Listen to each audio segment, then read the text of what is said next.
Government college में admission में दो चीजें सबसे इम्पोर्टेंट है कि फीस बहुत कम होती है। इसके सिवा वहाँ पर जो फैकल्टी है वो बहुत ही हाईली क्वालिफाइड फैकल्टी है। प्राइवेट यूनिवर्सिटीज है, उसका एडवर्टीजमेंट खूब बढ़िया चल रहा है कि आप हमारे यहाँ एडमिशन लीजिए और आप ये प्लेसमेंट आपको मिल जाए। सबसे इम्पोर्टेंट है, हमें ये देखना चाहिए कि प्राइवेट यूनिवर्सिटीज में जहाँ हम एडमिशन ले रहे हैं वहाँ पर कितना नंबर ऑफ स्टूडेंट्स, कितना एडमिशन हुआ है, पिछले साल कितना एडमिशन हुआ है, क्या उसका रिकॉर्ड है। पेरेंट्स फैकल्टी के बारे में नहीं जानना चाह रहे, लेकिन प्राइवेट यूनिवर्सिटीज इतना अच्छा मार्केटिंग कर चुका है, तो इतना खर्च है कि लोगों को लगता है कि हम यहाँ आएंगे हमारे बच्चे का प्लेसमेंट हो जाएगा। कॉलेज में एडमिशन मेरिट के आधार पर ही होगा, कोई बाएं दाएं डोनेशन लिंक जैक कोई काम नहीं करेगा। लोगों को इसके बारे में जानकारी नहीं है और बहुत सारा ऐसा कंसल्टेंसी चल रहा है जो कि ये कहता है कि मेरी ना जान पहचान है उस कॉलेज में और आप मुझे डोनेशन दीजिए या कुछ पैसे दीजिए, मैं एडमिशन करा दूंगा। वो बिल्कुल गलत है। काउंसलिंग टोटली मेरिट बेस्ड होता है। आपके घर परिवार में बच्चे एडमिशन मेडिकल और इंजीनियरिंग में लेना चाह रहे हों, वो प्रिपरेशन कर रहे हों या फिर एग्ज़ाम देने वाले हों, तो आज का ये पॉडकास्ट उसी से संबंधित है। नमस्कार, मैं परिमल कुमार और किडोक्रेसी के इस प्लेटफॉर्म पे आप तमाम दर्शकों का बहुत बहुत स्वागत है। हम बात करेंगे काउंसलर से। राजेश मिश्रा जी हमारे साथ हैं। आखिर इनकी उपयोगिता कहाँ पर है? रैंक बेस्ड काउंसलिंग करते हैं। जब आपके बच्चे एग्ज़ाम दे चुके होते हैं, उनकी रैंकिंग आ गई होती है, तो आखिर कौन सा कॉलेज उनको मिल सकता है और कितने लोगों को अब तक ये काउंसलिंग दे चुके हैं, इन तमाम मुद्दों पे बात करेंगे। और आपको क्यों ऐसे एक काउंसलर की ज़रूरत है जब आपका बच्चा इंजीनियरिंग और मेडिकल की तैयारी में हो और एग्ज़ाम दे रहा हो, तो पहले से अगर सोच बनी रहेगी तो आपका काम आसान हो जाएगा। राजेश मिश्रा जी, बहुत बहुत शुक्रिया किडोक्रेसी से बात करने के लिए। धन्यवाद सर। सबसे पहला सवाल कि आप जैसे काउंसलर की ज़रूरत एक आम पेरेंट्स जिनका बच्चा मेडिकल और इंजीनियरिंग का एग्ज़ाम दे रहा है या देने वाला हो, पहले से उनकी जानकारी हो, क्यों है ज़रूरत? पहला चीज़, अभी सर हम लोग पहले इंजीनियरिंग कोर्स के बारे में बात करेंगे। इंजीनियरिंग एडमिशन्स के लिए जो एक सेंट्रलाइज काउंसलिंग प्रोसेस है वो जोसा काउंसलिंग प्रोसेस है और ये जेई मेन एग्ज़ाम क्वालिफाई करने के बाद ये एक दूसरा एग्ज़ाम होता है जिसे जेई एडवांस कहते हैं। जेई मेन के स्कोर पर भारत के लगभग 13 राज्य उस स्कोर को एक्सेप्ट करता है, चाहे प्राइवेट कॉलेज हो चाहे गवर्नमेंट कॉलेज हो, और एडवांस जो है वो आईटीज़ में एडमिशन के लिए।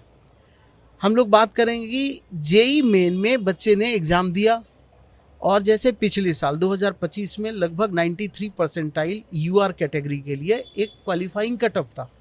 अब किसी बच्चे का 80 परसेंटाइल आया या 90 परसेंटाइल आया। मैं अधिकांश की बात कर रहा हूँ कि वो समझता है कि मेरा हुआ नहीं, मेरा नहीं हो पाया इस बार। क्या नहीं हो पाया? आप एडवांस में क्वालिफाई नहीं कर पाए, लेकिन आपके जेई मेन परसेंटाइल पर, जिस परसेंटाइल पर आपने जैसे 50%, 60%, 70%, आपको बहुत अच्छे अच्छे गवर्नमेंट इंजीनियरिंग कॉलेज या प्राइवेट इंजीनियरिंग कॉलेज, बहुत ही अच्छे अच्छे कॉलेज मिल सकते थे। लेकिन आपको जानकारी नहीं है कि हम कैसे काउंसलिंग में पार्टिसिपेट करें, कौन कौन सा काउंसलिंग होता है, किस किस स्टेट जेई मेन के स्कोर को एक्सेप्ट करता है, उसकी जानकारी नहीं है लोगों को। और इसलिए वो प्राइवेट यूनिवर्सिटीज़ और जो आप एडवर्टीजमेंट वगैरह में देख रहे हैं उस तरह के कॉलेज में आप एडमिशन ले लेते हैं। तो आपको सही जानकारी होना बहुत ही ज़्यादा ज़रूरी है। तो इस तरीके से जैसे मैं बताऊं कि जोसा काउंसलिंग में आईटीज़, एनआईटीज़, ट्रिपल आईटीज़ और जीएफटीआईज या सीएफटीआईज भी कहते हैं, सेंट्रल फंडेड टेक्निकल इंस्टीट्यूशंस, बहुत सारे सेंट्रल फंडेड टेक्निकल इंस्टीट्यूशन, आप जब जोसा का कट ऑफ देखेंगे या सीसैप का कट ऑफ देखेंगे तो लगभग 1 लाख के अंदर में उन सब कॉलेजों का एडमिशन क्लोज हो जाता है लगभग, आप जब देखेंगे। लेकिन उसके बाद भी स्पॉट काउंसलिंग होता है जहाँ पर आपको मौका मिलता है और आप 4 लाख, 5 लाख, 6 लाख, 7 लाख रैंक तक वाले बच्चों को एडमिशन वहाँ मिल सकता है। अच्छा। और गवर्नमेंट कॉलेज की सर सबसे पहले बताऊं कि गवर्नमेंट कॉलेज में एडमिशन में दो चीज़ें सबसे इम्पोर्टेंट है कि फ़ीस बहुत कम होती है, लगभग 1 लाख रुपए के आसपास फीस है। हॉस्टल फीस लगभग 12,000 से लेकर के 15-16 हज़ार, 20,000 के आसपास फीस है। इसके सिवा वहाँ पर जो फैकल्टी है वो बहुत ही हाईली क्वालिफाइड फैकल्टी है जो आपको प्राइवेट कॉलेजेस में कम मिलेंगे। अभी क्या मैं एक रुझान देख रहा हूं कि जो प्राइवेट यूनिवर्सिटीज है उसका एडवर्टीजमेंट खूब बढ़िया चल रहा है कि आप हमारे यहाँ एडमिशन लीजिए और आप ये प्लेसमेंट आपको मिल जाएगा। और पेरेंट्स भी इस तरीके से देख रहा है कि हमने इस यूनिवर्सिटी में एडमिशन ले लिया तो हमारे बच्चे का प्लेसमेंट हो जाएगा। लेकिन आप जानिए वहाँ पर कि कितने हजार स्टूडेंट्स वहाँ पर हैं। प्लेसमेंट का एक अलग ही आज के समय में वैसे ही चैलेंज है। तो हमें ये देखना चाहिए, सबसे इम्पॉर्टेंट है हमें ये देखना चाहिए कि प्राइवेट यूनिवर्सिटीज़ में जहाँ हम एडमिशन ले रहे हैं वहाँ पर कितना नंबर ऑफ स्टूडेंट्स, कितना एडमिशन हुआ है, पिछले साल कितना एडमिशन्स हुआ है, क्या उसका रिकॉर्ड है। और आप देखेंगे, आप जितना भी एडवर्टीजमेंट देखिए या उसके वेबसाइट पर भी, बहुत सारे वेबसाइट पर ना फैकल्टी के बारे में लोग नहीं जानना चाह रहे हैं, पेरेंट्स फैकल्टी के बारे में नहीं जानना चाह रहे हैं। वो मुझे फ़ोन करते हैं कि मैं ना इस कॉलेज में चाह रहा हूँ एडमिशन, या मुझे कहाँ एडमिशन लेना चाहिए। मैंने बताया कि आप अच्छे कॉलेज है, मैं एक एग्जांपल दे देता हूँ, जैसे गुरु नानक देव यूनिवर्सिटी है अमृतसर में, बहुत ही अच्छा कॉलेज, लोगों को पता नहीं है। जीवी पंत है पंतनगर में, लोगों को पता ही नहीं, बहुत सारे लोगों को नहीं पता है। स्टेट गवर्नमेंट के अच्छे कॉलेज है उसे नहीं पता है। लेकिन प्राइवेट यूनिवर्सिटीज इतना अच्छा मार्केटिंग कर चुका है, तो इतना खर्च है कि लोगों को लगता है कि हम यहाँ आएंगे हमारे बच्चे का प्लेसमेंट हो जाएगा।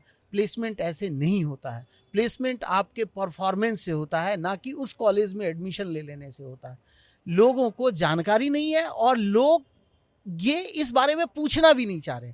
उनको ये लगता है कि हमने पर्टिकुलर इस कॉलेज में, चूंकि उन्होंने ऐड देखा होता है, तो हमने वहां पर एडमिशन ले लिया और हमारे बच्चे का प्लेसमेंट हो जाएगा। हम चर्चा को हम आगे बढ़ाएंगे, लेकिन उससे पहले मेडिकल की चर्चा भी हम करेंगे। लेकिन इससे पहले ये बताना जरूरी है आप तमाम दर्शकों को, करीब 1.5 दशक का अनुभव है राजेश मिश्रा जी का। और क्योंकि खुद भी एक गलत कॉलेज के चक्कर में पड़े और उसके बाद इन्हें लगा कि लोगों की मदद भी की जाए और साथ में कुछ अर्निंग भी की जाए, तो एक निश्चित तौर पे एक कॉस्ट होता है जब आप संपर्क साधेंगे, क्योंकि पूरी टीम काम करती है और आपको बताएगी। बेसिकली हम बात कर रहे हैं रैंक्ड बेस्ड काउंसलर के तौर पर राजेश मिश्रा जी से, जो आपको कॉलेज बता सकते हैं कि इस कॉलेज में अगर आपका बच्चा दाखिला ले ले, इस रैंक पे हो सकता है, या इनकी टीम काम करके आपको बताएगी। तो उससे फायदा ये होगा कि आप एक तो कॉलेज के मामले में सही कॉलेज जाएंगे, पैसा कम लगेगा, हिसाब से पैसा लगेगा। और प्लेसमेंट की जहां तक बात है, तो जैसा आपने राजेश जी ने बताया कि फैकल्टी अच्छी होगी, बच्चा पढ़ने में अच्छा होगा, तो प्लेसमेंट का क्या, प्लेसमेंट तो हो ही जाता है। हम लोग भी मास कॉम कर रहे थे तो कई सारे लोग कहते थे कि सर कहाँ नौकरी मिलेगी, तो हमने कहा कि नौकरी के मामले में अगर आप सही से सब कुछ कर रहे हैं तो फिर बेरोजगार नहीं बैठेंगे आप, है ना, आपकी समझ अगर ठीक ठाक है। राजेश जी, चर्चा को बढ़ाते हैं और हम बात करते हैं अब मेडिकल के स्टूडेंट्स को लेके, उसकी किस तरीके से काउंसलिंग को लेके आपके मन में? सर, एक चीज गैप क्या है कि मेडिकल में अब सेंट्रलाइज काउंसलिंग सिस्टम हो गया है, नीट काउंसलिंग। उसमें क्या होता है कि एक एमसीसी जो सेंट्रल काउंसलिंग को कंडक्ट करती है, और इसके सिवा स्टेट काउंसलिंग डीजीएमई और डीजीएचएस अलग अलग स्टेट के हैं, वो काउंसलिंग कंडक्ट करती है। कॉलेज में एडमिशन मेरिट के आधार पर ही होगा, कोई बाएं दाएं डोनेशन लिंक जैक कोई काम नहीं करेगा। कॉलेज का मालिक भी अपने बेटे का एडमिशन अपने कॉलेज में नहीं दे पाएगा, वो टोटली मेरिट, चाहे वो एनआरआई मैनेजमेंट सीट हो या आप नॉर्मल सीट लेते हैं। लोगों को इसके बारे में जानकारी नहीं है और बहुत सारा ऐसा कंसल्टेंसी चल रहा है जो कि ये कहता है कि मेरी ना जान पहचान है उस कॉलेज में और आप मुझे डोनेशन दीजिए या कुछ पैसे दीजिए, मैं एडमिशन करा दूंगा। वो बिल्कुल गलत है। इस झांसे में भी लोग फंसते हैं, बिल्कुल इस झांसे में फंसते हैं। और ये हर साल आप, खास करके आप दिल्ली एनसीआर में आप देखेंगे, नोएडा में ये सबसे ज़्यादा इसका केस आता है। और हर साल आप जैसे जो पत्रकार हैं उस चीज़ को दिखाते हैं कि कोई कंसल्टेंसी 5 करोड़ लेकर के चला गया, कोई 4 करोड़ लेकर के चला गया, और हर साल ये फर्जीवाड़ा चलता है। और उसमें गलती मैं नहीं मानता कि सिर्फ कंसल्टेंट की है, उसमें पेरेंट्स की है। आप जब ये चीज समझिए कि टोटली मेरिट बेस्ड काउंसलिंग हो रहा है, उसमें कोई अगर आपको ये लालच दे कि हम गवर्नमेंट मेडिकल कॉलेज में आपका एडमिशन करा दें, क्या आपको सोचने की जरूरत नहीं है? क्या आपको उसके बारे में अवेयर होने की जरूरत नहीं है कि ये ऐसा कैसे पॉसिबल है? वो बिल्कुल नहीं हो सकता है।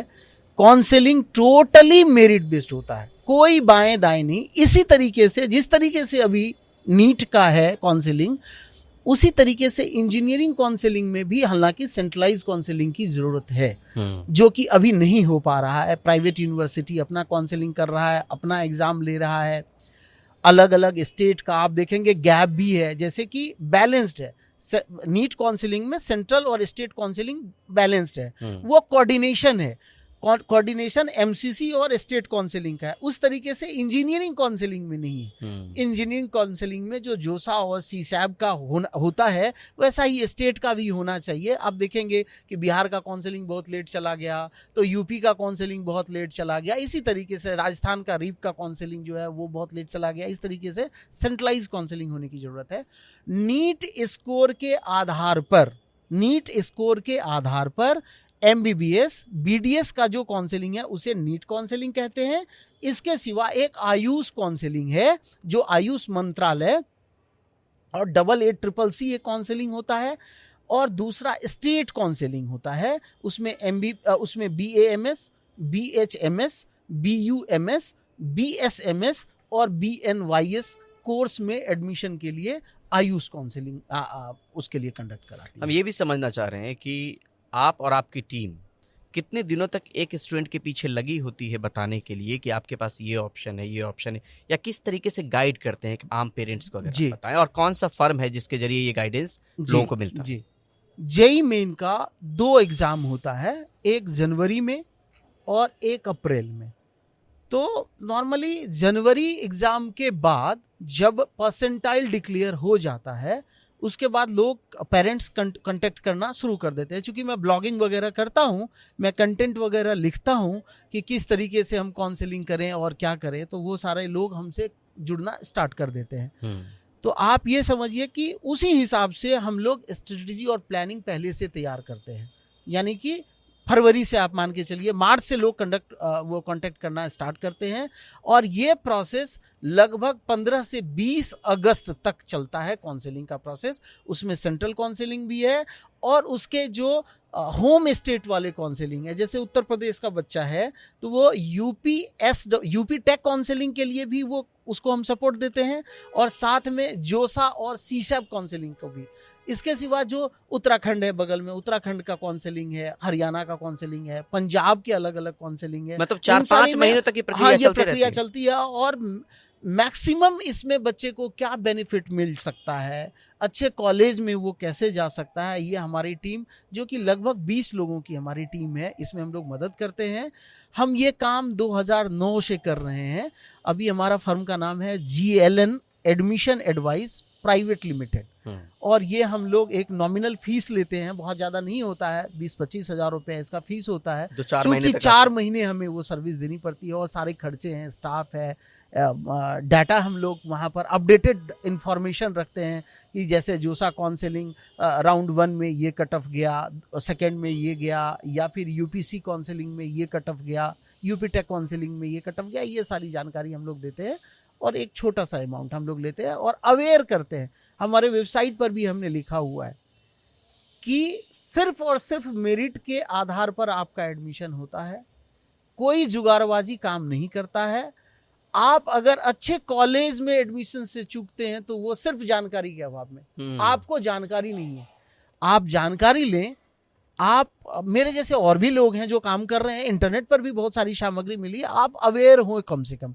जो लोग आपको कह रहे हैं कि मैं करा दूंगा एडमिशन और मुझे आप पैसे दे दो, उस तरीके से एडमिशन नहीं होता। क्या कुछ उदाहरण के तौर पे दे सकते हैं कि कितने रैंक वाला बच्चा जो है वो आपके पास आया हो, उसको अच्छा कॉलेज मिल गया आपके गाइडेंस के बाद? सर, जो रैंकिंग देने वाली एक साइट है भारत सरकार की, पहले तो और भी बहुत सारी जैसे आउटलुक और टाइम्स ऑफ इंडिया और इंडिया टुडे ग्रुप वगैरह रैंकिंग जारी करती थी। अब भारत सरकार का एक वेबसाइट है NIRF.org, वो रैंकिंग देती है।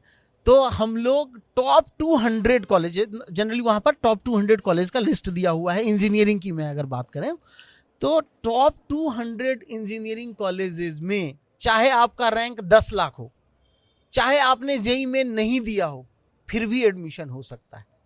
जी, मैंने करा करके दिया है, और कई सारे ऐसे मैं प्रमाण आपको दे सकता हूँ, जिसका कि अलॉटमेंट में आपको दे सकता हूँ, आप उसका रैंक कार्ड दे सकता हूँ। मैंने लगभग 12 पिछले साल ही मैंने 3 बच्चों का 14 लाख रैंक पर अच्छे गवर्नमेंट इंजीनियरिंग कॉलेज में मैंने एडमिशन कराया। ये कैसे मुमकिन हो पाता है? ये इस तरीके से मुमकिन हो पाता है कि सपोज करिए कि मैंने जिस कॉलेज में कराया, जैसे पंजाब का कॉलेज है, तो एक होता है होम स्टेट कोटा जो कि 85% स्टूडेंट्स के लिए वो रिजर्व रहता है।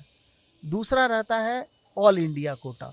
ये कोटे का खेल है कि जिस कोटे में सीटें खाली रह जाती है तो पेरेंट्स को उसका पता नहीं चलता है, आप लोग माइन्यूटली उसकी और चीज़ हम लोग देखते हैं। माइन्यूटली उसको देखते हैं। और मेरा वर्षों का एक्सपीरियंस है, मुझे पता है कि किस राउंड में कौन से बच्चे का सिलेक्शन होगा। तो जो लो रैंक वाले बच्चे हैं उसको हम लोग, मुझे पता होता है पूरे लगभग नॉर्थ इंडिया के लगभग कॉलेजों को जो जेईई मेन स्कोर को एक्सेप्ट करता है, मुझे पता है कि स्पॉट काउंसलिंग में इस बच्चे को 12 लाख, 13 लाख, 14 लाख रैंक पर भी आसानी से एडमिशन मिल सकता है। ठीक ठाक कॉलेज। हाँ, ठीक ठाक कॉलेज में। मैं टॉप 200 कॉलेज की बात कर रहा हूँ। लगभग 4000 से ज़्यादा कॉलेजेस हैं अभी इंडिया में। मैं टॉप 200 कॉलेजेस की बात कर रहा हूँ। और इम्पॉर्टेंट सर ये है कि उन कॉलेजों में बहुत अच्छा इंफ्रास्ट्रक्चर है। इंफ्रास्ट्रक्चर का मतलब बिल्डिंग से सिर्फ नहीं है, लैबोरेटरी से है, लाइब्रेरी से है, फैकल्टीज से है, प्लेग्राउंड से है, सारा चीज आप देखेंगे। बहुत ही अच्छा कॉलेज, मतलब आप ना, मैंने आपको एक कॉलेज का नाम बताता हूँ, गुरु नानक देव यूनिवर्सिटी अमृतसर में। आप उस कॉलेज को एक बार देखें, और जो ये प्राइवेट कॉलेजेस है उसके बारे में भी आप कंपेयर करें, आपको फर्क पता चलेगा कि कितना बढ़िया कॉलेज है। लेकिन लोगों को पता नहीं है उस कॉलेज के बारे में, उन्होंने सुना ही नहीं है, क्योंकि उन्हें एडवर्टीजमेंट की जरूरत तो है नहीं, वो क्यों एडवर्टीजमेंट करें। मैं ये कहना चाह रहा हूँ कि जो लेफ्ट ओवर सीट्स है उसमें कम रैंक वाले बच्चे को भी एडमिशन मिल जाता है। इसी तरीके से जो सेंट्रल काउंसलिंग है, जोसा और सीसैप काउंसलिंग जो है, जोसा के बाद फिर एक काउंसलिंग होता है सीसैप काउंसलिंग। उस सीसैप काउंसलिंग में बहुत ही लो रैंक पर आप जब देखेंगे csapnic.in, आप जब वहां पर ORCR देखेंगे, यानी कि ओपनिंग रैंक और क्लोजिंग रैंक, आपको दिखेगा कि ये वहां पर जो डिस्प्ले हो रहा है वो लगभग 1 लाख रैंक के अंदर में सारे कॉलेज फुल हो जाते हैं, फिल हो जाते हैं। लेकिन आपको स्पॉट राउंड में, जो कि वहां पर सीसैप में नहीं मिलता है, स्पॉट काउंसलिंग अलग से कॉलेज कंडक्ट कराती है, वहां पर बहुत ही कम रैंक वाले बच्चों को भी एडमिशन मिल सकता है। मैं ये कहना चाह रहा हूं एक लाइन में कि इंफॉर्मेशन आपके पास नहीं है और आप गलत कॉलेज का चुनाव करते हैं। आप स्टडी करिए कि कितने तरह की यूनिवर्सिटी है। जैसे अभी 4 तरह की यूनिवर्सिटी है, सेंट्रल, स्टेट, डीम्ड और self financed university. Self financed university में क्या वो AICTE अप्रूव्ड है, कितनी सीटें हैं, फैकल्टी और स्टूडेंट रेशियो क्या है, इन सब के बारे में मैं पेरेंट्स को कहूंगा कि पहले जानकारी लें। सिर्फ एडवर्टीजमेंट में कि आपने उस कॉलेज में एडमिशन या उस यूनिवर्सिटी में एडमिशन ले लिया तो प्लेसमेंट की गारंटी है, ऐसा बिल्कुल नहीं है। हम इस चर्चा को बढ़ाते रहेंगे, लेकिन साथ में आप तमाम लोगों से अपील कि अगर आपके मन में कोई सवाल हो तो राजेश मिश्रा जी से जो अभी बात हो रही है वो तो हो ही रही है, सवाल तब भी अगर आपके मन में बच जाए तो कमेंट में ज़रूर बताइएगा, ताकि हम दोबारा फिर जुड़ सकें और आपके सवालों का जवाब इनसे तलाश सकें। राजेश जी, मेडिकल की अगर बात करें उसमें किस तरीके से मदद और कितने तरह की रैंक, आपने कहा कि कुछ इधर उधर दाएं बाएं नहीं होता है जी, तो बिल्कुल नहीं होता है वो। मेडिकल में तो बिल्कुल भी कुछ भी नहीं है दाएं बाएं। हर साल आपको ऐसा न्यूज़ में आएगा कि गलत तरीके से एडमिशन हो गया। कई बार इस बार भी आया है कि उन्होंने कास्ट सर्टिफिकेट गलत बना लिया या डोमिसाइल और इस तरीके की। तो आपकी मदद उसमें कैसे मिल सकती है? हमारी मदद क्या है कि हम लोग पूरे काउंसलिंग का, जैसे 2025 का भी जो काउंसलिंग हुआ उसमें सारे राउंड का कट ऑफ, सारे स्टेट का कट ऑफ, सारी कैटेगरी का cut off, last cut off क्या रहा स्टे वैकेंसी राउंड तक का, वो हमारे पास डाटा होता है। और हम उसमें बच्चों को ये बताते हैं कि अगर आपका ये स्कोर है तो आपको ये कॉलेज मिल सकता है, आपको गवर्नमेंट कॉलेज मिल सकता है, आपको नहीं मिल सकता है। गवर्नमेंट कॉलेज नहीं मिल सकता है, उस कंडीशन में प्राइवेट कॉलेज क्या मिल सकता है। यानी कि सबसे इंपॉर्टेंट MBBS एडमिशन में, खास करके मैं MBBS एडमिशन की बात करूं तो बजट इंपॉर्टेंट है। मैं आपको बताऊं कि लगभग 25-26 हज़ार रैंक तक गवर्नमेंट कॉलेज मिलने का संभावना रहता है। ऑल इंडिया रैंक की मैं बात कर रहा हूं और UR कैटेगरी की मैं बात कर रहा हूं, जनरल कैटेगरी की बात कर रहा हूं। अब सपोज करिए कि आपका स्कोर आपका रैंक लगभग 60,000 के आसपास है या 70,000 रैंक के आसपास है। उस कंडीशन में आपको कम से कम बजट में कहां पर कॉलेज मिल सकता है?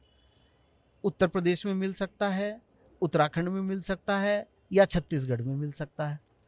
मैं बताता हूं कि अगर आपका स्कोर बहुत ही कम है, उस कंडीशन में आपको जो डिम्ड का काउंसलिंग, एमसीसी का काउंसलिंग है, उसमें बने रहना चाहिए, या स्टेट काउंसलिंग में कौन सा ओपन स्टेट है, कौन सा क्लोज स्टेट है। मैं जैसे एग्जांपल के लिए आपको बता रहा हूं, उत्तर प्रदेश ओपन स्टेट है, यहां पर कोई प्राइवेट कॉलेज में कोई रिजर्वेशन यहां काम नहीं करता है, चाहे आप आरक्षित श्रेणी के हैं, या आप उत्तर प्रदेश डोमिसाइल से हैं, या आप बिहार के डोमिसाइल हैं, यहां पर कोई रिजर्वेशन काम नहीं करता है।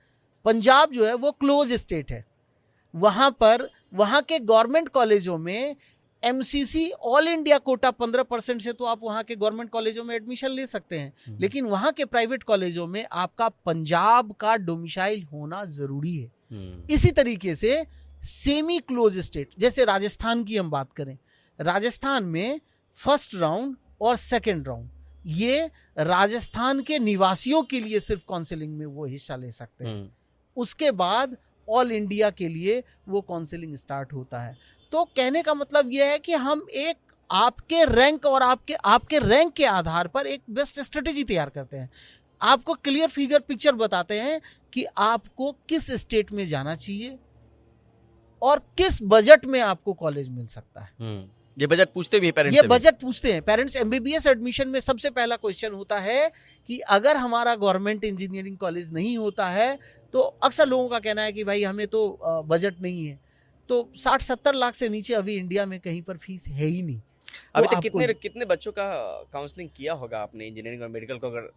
अगर दोनों को मिला दिया जाए तो लगभग 3200 बच्चों का लगभग अभी तक हमने काउंसलिंग किया हुआ है, जिसमें 2 तरीके का है। कई लोगों ने सिर्फ एक सलाह ली और हमें कुछ एक छोटा सा अमाउंट दिया, कई लोगों ने हमें ऑथोरिटी दी कि आप हमारा काउंसलिंग करिए, उन्होंने मुझे ऑथराइज किया। वो भी लगभग मेरे ख्याल से लगभग 1800-1900 के आसपास वो लोग हैं जिनका मैंने काउंसलिंग किया, और मैं ये काम 2009 से कर रहा हूँ। एक चीज और समझना चाहेंगे कि वो पेरेंट्स जिनके बच्चे या तो एग्जाम में अपीयर होंगे या जिनके बच्चे एमबीबीएस और इंजीनियरिंग का मन बना रहे हैं जी, अंत में जाते जाते आपसे सलाह कि अगर बच्चा एग्जाम देने वाला है या एग्जाम में अपीयर होने वाला है या मन बना रहा है, क्या कुछ पेरेंट्स को करना चाहिए दाखिले को? सबसे पहले अभी जो भी फॉर्म अभी आज के समय में जेईई मेन का फॉर्म है, उसको आप अप्लाई जरूर करिए, अप्रैल वाला अटेम्प्ट भी लीजिए। इसके सिवा प्राइवेट यूनिवर्सिटी का भी फॉर्म आया हुआ है, बहुत सारे और अभी आने वाले हैं, जैसे बिटसेट है, बिटसेट का फॉर्म आएगा, वीआईटी वेल्लोर का आएगा, और भी बहुत सारे प्राइवेट यूनिवर्सिटीज़ का है। आप उसका भी फॉर्म पहले फिल करिए, ज़रूर आप करिए। इसके बाद आपके लिए सबसे अच्छा सजेशन है कि आप वहाँ पर रैंक देखिए। अब जैसे मैं वीआईटी वेल्लोर की बात कर रहा हूँ, उसके 4 कैंपस है। पहला कैंपस है वेल्लोर में, दूसरा है चेन्नई में, तीसरा है भोपाल में, और चौथा है अमरावती।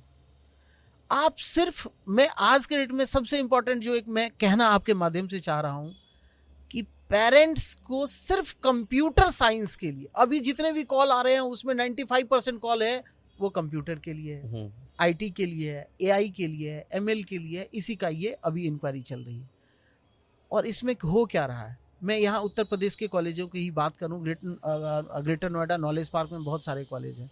आप कॉलेजों की स्थिति देखिए कि घटिया से घटिया कॉलेज जो है उसका कंप्यूटर साइंस का सीट फुल है, और अच्छे से अच्छे कॉलेज में मैकेनिकल, सिविल, इलेक्ट्रिकल, ये सारी सीटें खाली है। अब आप ये बताइए, सेल्फ फाइनेंस्ड यूनिवर्सिटी मैंने बताया 430 सेल्फ फाइनेंस्ड यूनिवर्सिटी है इंडिया में, और जिसको एआईसीटी अप्रूवल की जरूरत नहीं है, बहुत सारे एडमिशन्स वहाँ पर होते हैं। और डिमांड और सप्लाई को भी आपको समझना पड़ेगा कि सारे बच्चे कंप्यूटर साइंस ही करेंगे क्या, उतनी नौकरियां हैं। और जब आप जान रहे हैं कि एआई क्या करने वाला है, तो आपको और भी ब्रांच आपको देखना चाहिए। ऐसा नहीं है कि मैकेनिकल खराब ब्रांच है या वो खत्म हो गया। आपको ब्रांच से ज्यादा इम्पोर्टेंट आपको ये होना चाहिए कि अच्छा कॉलेज ले। मैं आपसे पूछना चाह रहा हूँ, अभी जो पेरेंट्स ये कह रहे हैं, मैं पेरेंट्स से बात कर रहा हूँ, मैं ये जानना चाह रहा हूँ कि क्या आईटीज में मैकेनिकल, सिविल, इलेक्ट्रिकल, एनआईटीज में तो सीट वेकेंट नहीं है, वहाँ तो हाई रैंक पर एडमिशन होता है। मैं एनआईटीज की बात करूँ, लगभग 30,000 25,000 रैंक पर वहाँ एडमिशन बंद हो जाता है। क्या कारण है कि जो प्राइवेट कॉलेजेस स्टेट के हैं वहाँ पर आप देखिए कि सीटें पूरी की पूरी खाली। तो ये लोग समझ नहीं पा रहे हैं। अगर ये ब्रांच खराब होता तो आईटीज में भी खाली चला जाता, एनआईटीज में खाली जाता, वो नहीं हुआ ना। तो आप हमेशा ये समझिए, कभी भी कॉलेज इंपॉर्टेंट नहीं होता है, सबसे ज्यादा इम्पोर्टेंट ब्रांच इंपॉर्टेंट नहीं होता है, मैंने गलत बोला, कॉलेज बहुत इंपॉर्टेंट होता है। तो कॉलेज को आप सबसे पहले प्राथमिकता दें कि हमारे बच्चे का अच्छे कॉलेज में एडमिशन हो। मैं ये चीज़ कहना चाह रहा हूँ। और ये एआई, डाटा साइंस और ये सब, हाँ ठीक है, इंजीनियरिंग है, लेकिन ये इसके सिवाय एक स्किल भी है, इसे बाद में भी सीखा जा सकता है। मतलब बच्चों के फॉर्म भरने और एग्जाम देने के अलावा पेरेंट्स की जिम्मेदारी बढ़ जाती है जी, जानकारी को लेकर के।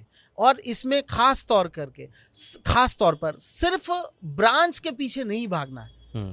कॉलेज इंपॉर्टेंट होता है हमेशा, कॉलेज को भी आपको प्रायोरिटी देना चाहिए। आज के डेट में पेरेंट्स का फ़ोन आता है हमारे पास बहुत सारे कि सर इस कॉलेज में एडमिशन हो जाएगा तो हमारा पैकेज क्या मिल जाएगा।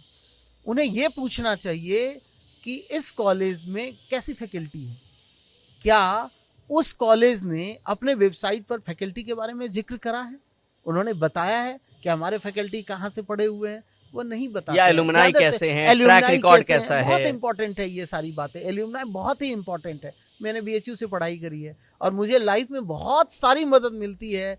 हमारे एलुमनाई, हमारे सीनियर, हमारे जूनियर, उनसे बहुत ज़्यादा मदद मिलता है। आखिर में एक सवाल और, जाते जाते, हालांकि आपने पहले भी कहा है लेकिन फिर से, आपसे अगर रैंक बेस्ड काउंसलिंग के लिए लोग जुड़ें तो क्या कुछ फ़ायदा, एक नट एंड सिल अगर बल्लू बाबा अगर बताएं।